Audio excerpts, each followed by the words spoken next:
All right.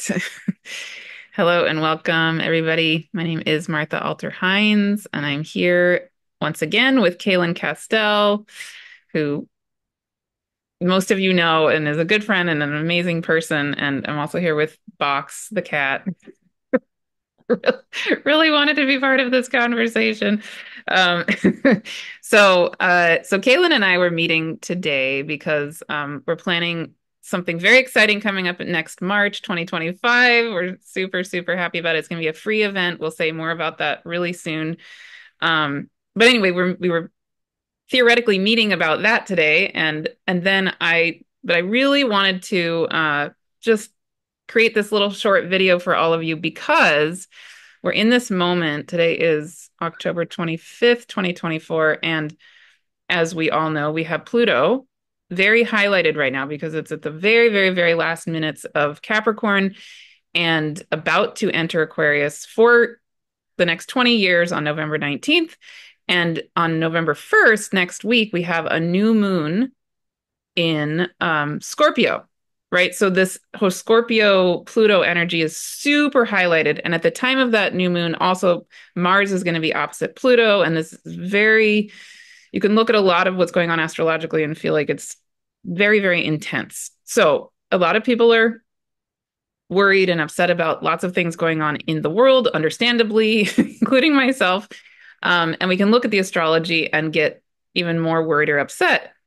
And at the same time, one thing I love about you, Kaylin, of course, is that you help to ground and bring positive perspectives to all of these things. And so your way of engaging with astrology tends to really resonate with mine. And so I thought, can we please do a little short, sort of hopeful pick me up conversation for this moment that we're in?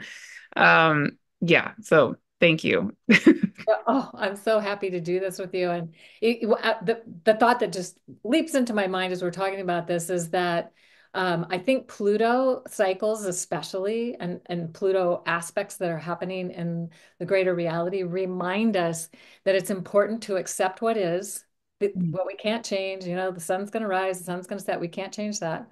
There's certain things we just don't have control over, and trust the universe.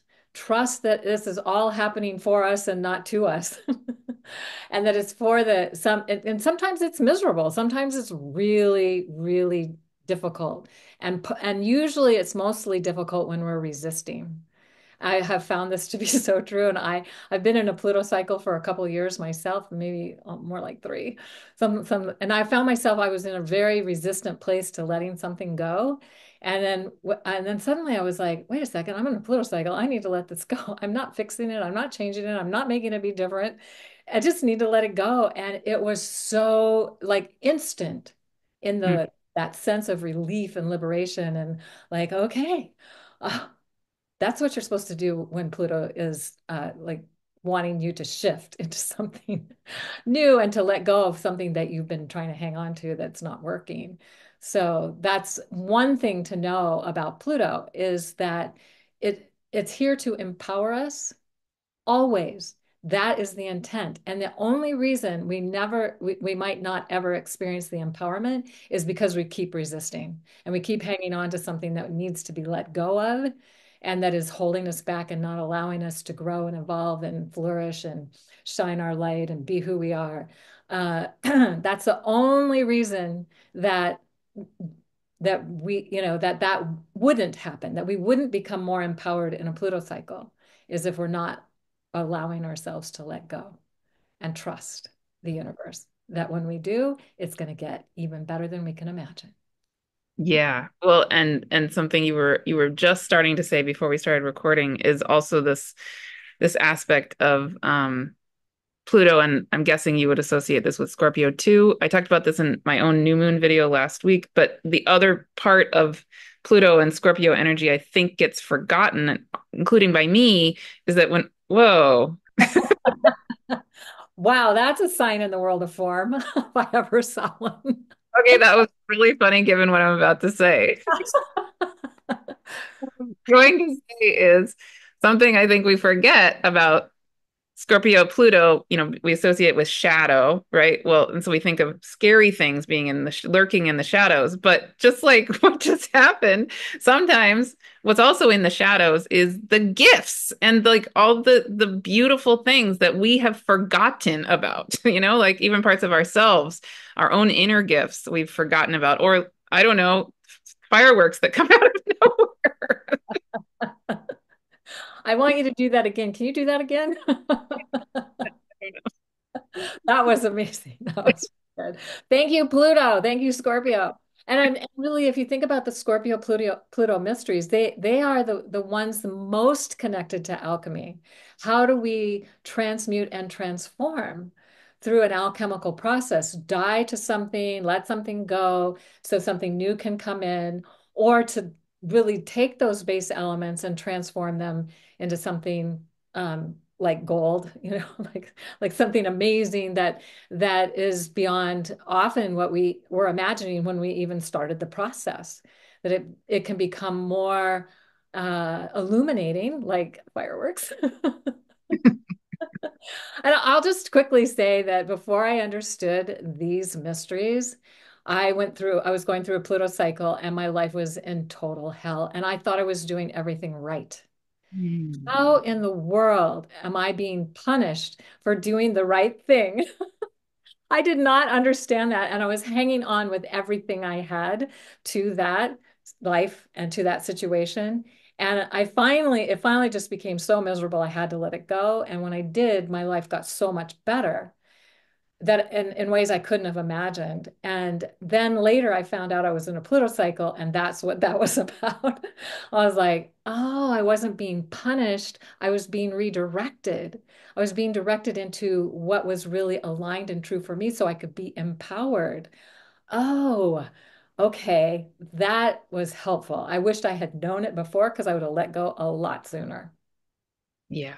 So when you're sitting in this moment, October 25th, 2024, and we have these intense, intense, intense energies around coming up and here, and Pluto's about to enter Aquarius. And and I love, okay, so I've taken your star alchemy courses and your Venus alchemy courses.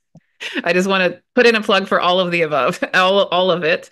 But in your star alchemy course, when you're talking about the seasonal sign of Aquarius, it actually overlays the constellation of Capricorn or the sea goat, right? Which is associated with Pan, among other things.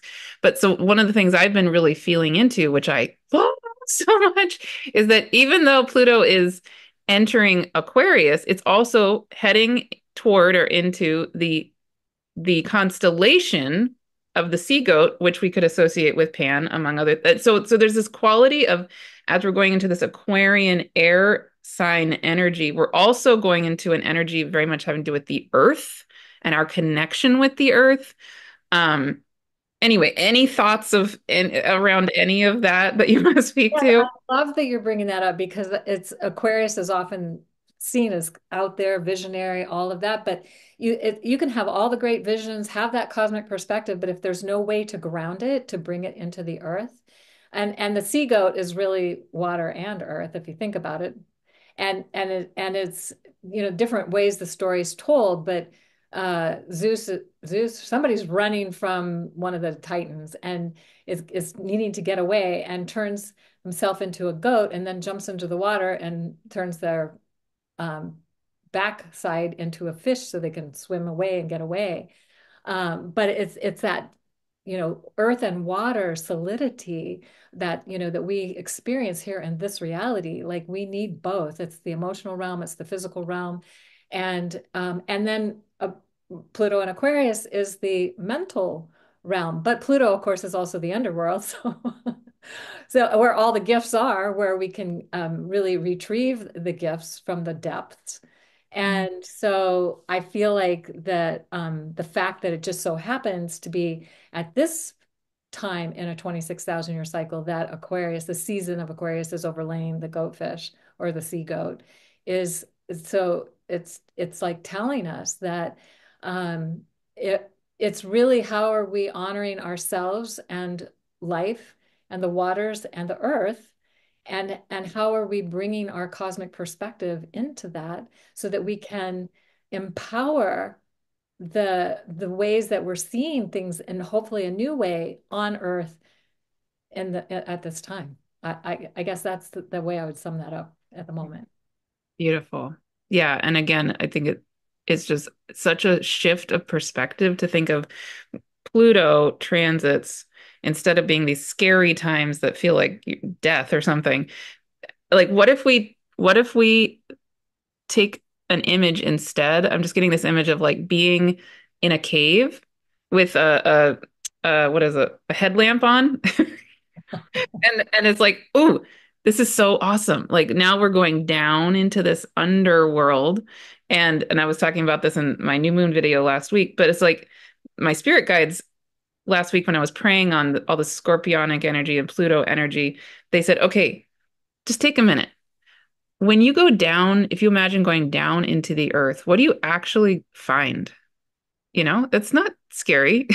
It's like the whole root system of all the plants, gems, literal actual gems, crystals, beauty, right? Like there's so much life. I mean, it's literal life. That's what the earth is. It's her body. And right? Like I don't know. Any thoughts on that? That You're reminding me of one of my favorite stories that I feel it describes Pluto and Hmm. or the underworld. And that is the story of Aladdin.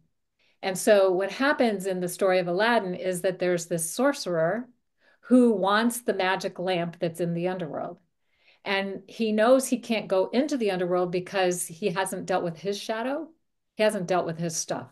So he would have to face all his demons and all the crap to get to the magic lamp. So he chooses Aladdin, who's this innocent young boy who doesn't have any of that, to go in to get the lamp for him and tells him he can pick up all the gems and jewels and everything he sees there, just bring him back the lamp.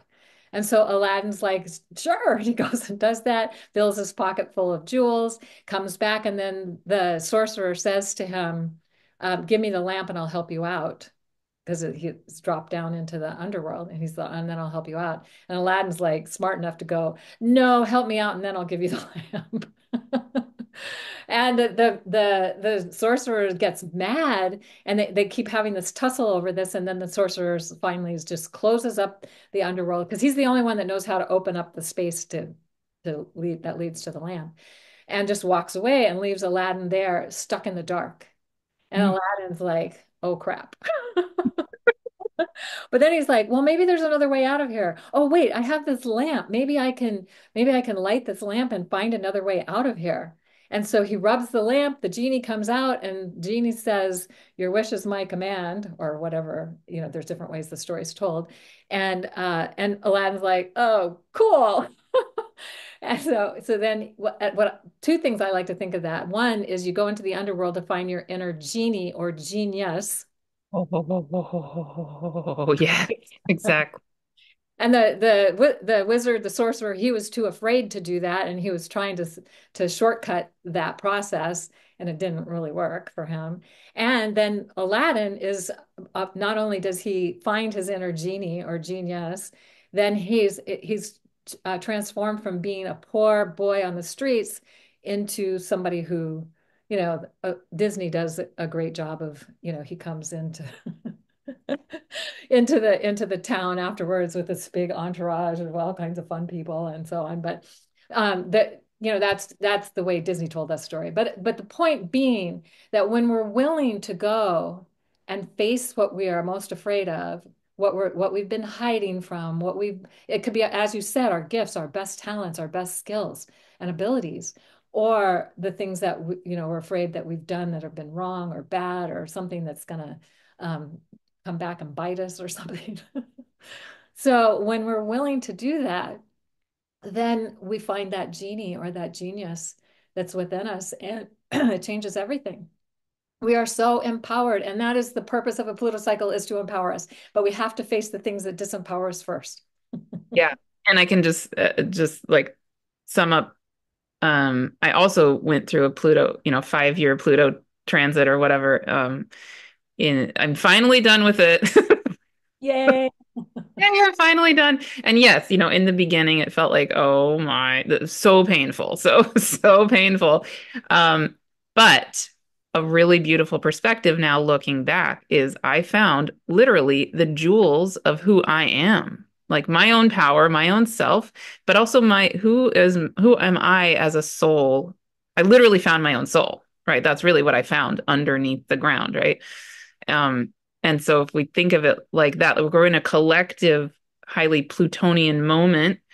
So how can we focus? It's like, okay, yeah, we're gonna maybe not resist, willingly go into this realm and find those jewels, those gems, right? That it's like, this is a gift. This is so exciting. This is maybe not always pretty. I mean, I don't want to Pollyanna-ize it. Right. Well, and the thing is that we have grown up in a culture that has um, this belief that somehow if we're not good enough, we're going to be punished. If we're Yeah. not if we're not doing the right thing, then it's going to be painful. And if Yes. and that when we die, if we haven't done the right things, we're going to hell or going to burn in some place forever. Like as if there's a loving God who created everything would judge against any part of its creation.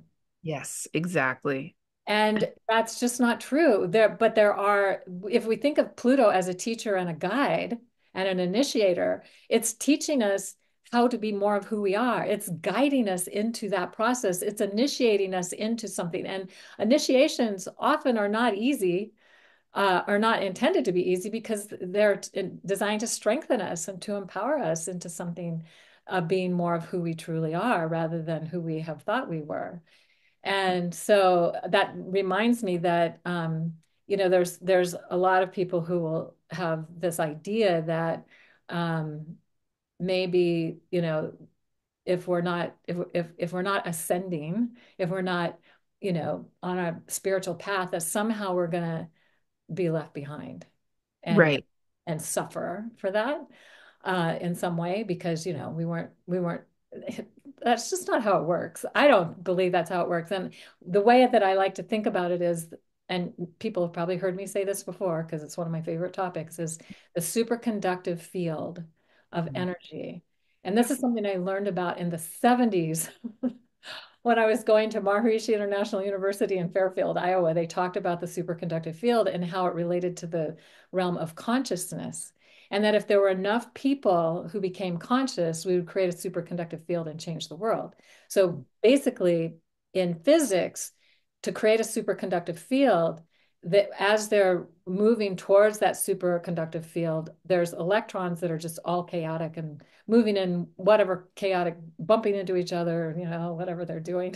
And then some of them start to line up into a coherent pattern.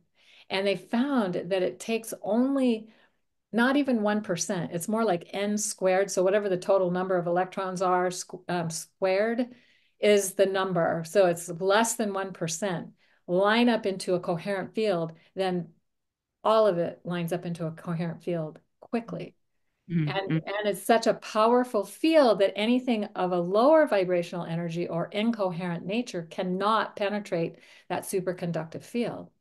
So we could imagine that Pluto is helping us to get to this place as well. And no one is left behind. None of the electrons, no matter how erratic and chaotic and, bumping into everything or whatever they were doing that was bad, was doesn't matter. They don't get left behind. They get brought up into that energetic field as well. And so we could imagine that as we become more, I like to think of the superconductive field of love. Yes, which We is we're going to be talking about next March in our free thing. But yes, keep Okay, going. right. And as we vibrate with love, we become more coherent in our vibrational energy. And that's because it's such a high vibrational energy. And then nothing lower than that energy can penetrate that field. We just need enough of us to do that. And as it's said, I think in the Bible it says it can change in the blink of an eye. Well, it can change in the blink of an eye in a superconductive field. So we could change it in the blink of an eye in our collective consciousness if enough of us n squared, however many that is, with 9 billion people on the planet, you know, uh, a million people or whatever it takes, uh, get into that vibration, it will change quickly. And we all get to change with it, where we don't get left behind. Perfect. Yeah. And I think just to throw in, I think like a quote unquote shadow side of Aquarian energy can be this dissociative split feeling. Um, and so I think what I love about you, you in the Star Alchemy course, bringing in the fact that is Aquarius again overlays this pan associated energy and this earth associated and earth and water associated energy is it brings it back to the wholeness of everything. And it grounds Aquarian energy basically, right? Yeah. And so we come back to Aquarian energy is not about splitting. It's not for me. That's not the truth. It's about the total. For me, Aquarian energy is much more about a vision of being able to visual see the total sort of from the bird's eye view, right? The totality. Um, and I don't want to do the splitting thing personally. So I really want to hold exactly what you just said. That. Um, Well, and Aquarius would say, well, love, universal love is a great idea. mm, Pisces energy might say universal love is something to feel. mm. But if we take the Aquarian energy and place it in the sea goat, it's not only a great idea, but it's something to embody and Embody, to feel it embody. and embody it and Yes, bring it into physical form.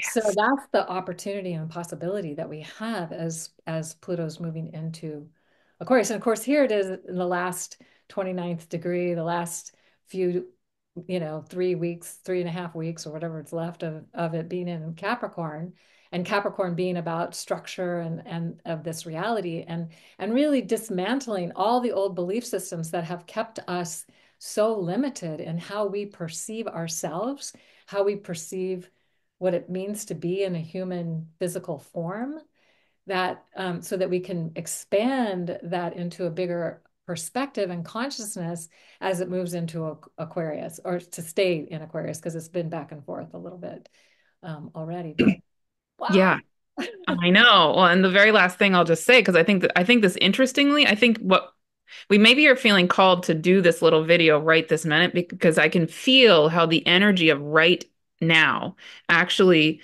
I think there's an opportunity right this minute for us as a collective to really ground in, as we have this highly Plutonian moment with Pluto being at the last minutes of Capricorn, entering Aquarius, heading toward the sea goat, etc. We have this opportunity right now to be to choose to dedicate ourselves. It's like this is how I'm personally feeling. It's like a mantra of I am embodying my own wholeness. I am embodying my own gifts. I am embodying this choice to look for the gems in me that I'm then bringing into the world, etc. And then what's fascinating, I'm just observing this right this minute, then next March, the reason you and I are doing the gathering, the free gathering we're doing next March is because next March is full of chock-a-block, I mean, crazily full of so much going on astrologically, specifically with regard to the dance between Aries and Pisces, among other things. But that energetic next March for all of us collectively is again this mega opportunity to be those superconductors of love, right? And that's what that whole entire free gathering is going to be about, where we can collectively do it. But I think maybe even in this moment now, end of October, November 2024, I think it's like maybe almost like a precursor to I'm getting chills. It's like Yeah, absolutely. Oh, I just want to say too, because yeah, this is like setting an intention. We're setting an intention, you and I together, and then yeah. those who want to join with this intention about moving into this whole thing. Anytime we set an intention, Mm. anything in the way of it comes up to get cleared, and that's Pluto's work, is to clear anything in the way of that intention. So it may not be easy, We may have to Mm. face additional fears and challenges and, places where we have self-judgment, self-doubt, self-criticism, judgment, criticism, and doubt around others and the world. And how is this really happening for us? And is it really in divine alignment? Because it doesn't always feel that way. So it can be absolutely terrifying especially if we're tuning into what's going on in the greater reality, which Yeah, might be good not to do if you can help it. I know. Yes, correct. So you don't get like disturbed by all of that, but just really looking as we set this intention to become superconductors of love, what's in the way of us really experiencing that, expressing that, being that, embodying that, as you said, I love that, embodying it, peace. So yeah, And this new moon we have coming up on November 1st actually be an extra, extra, extra perfect time to be setting those intentions, right? yes, Wow. beautiful. Yeah. Wow, wow, wow, wow, wow. Hmm. Yay. Yeah. So good. So So good. yeah, so maybe what we can end by is just saying, for any and all of you who feel called, I would give this invitation. Yeah, I personally feel so strongly we are in a key moment on this planet, and this event we have coming up next March is going to be entirely free. We're not like going to do, you know, the VIP upgrade option thing. It's truly, truly, truly. We're both Pisces types, whatever. This is a big time all about being of service to this planet. So we're not there's no hidden agenda here. This is like actually what we believe in. And and I can feel how in this moment when we're recording this video that yeah, for those of you who feel called, we can together really ground like put a stake in the ground right now, right? That this is actually our intention individually, collectively, that we can do it however you feel called personally, but I can feel how you can choose as we're walking through this moment in time to go down into that underworld energy, to find those gems, to find the gift of you that the world needs now and moving through this next wave of time, because it needs every single one of us. It really does. And that's why we're here. We That's chose why we're to do here. it We for are a here time, right? right now. Yes. Yeah. And not to like my other instinct is to not necessarily think too far ahead, but just to get it that we are in a moment of time right now that is setting these intentions, these seeds, this grounding that will be really helpful and relevant moving forward also. Um, but yeah, I would just give that invitation right now to any and all of you. Yeah, so if you're not on our email list and you want to be able to get that information, you might want to we can put links in the show notes so you can sign up for that, so you can get that if you feel like this is something that's calling to you.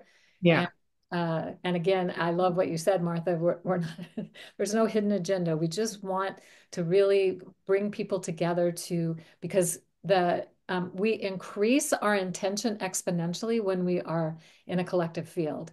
And that's also been proven through physics. So it massively increases that. So us coming together to do this and share this with you is part of our intention, is to help increase that exponential energy that's going to take us into this new Yeah. way of being in the world.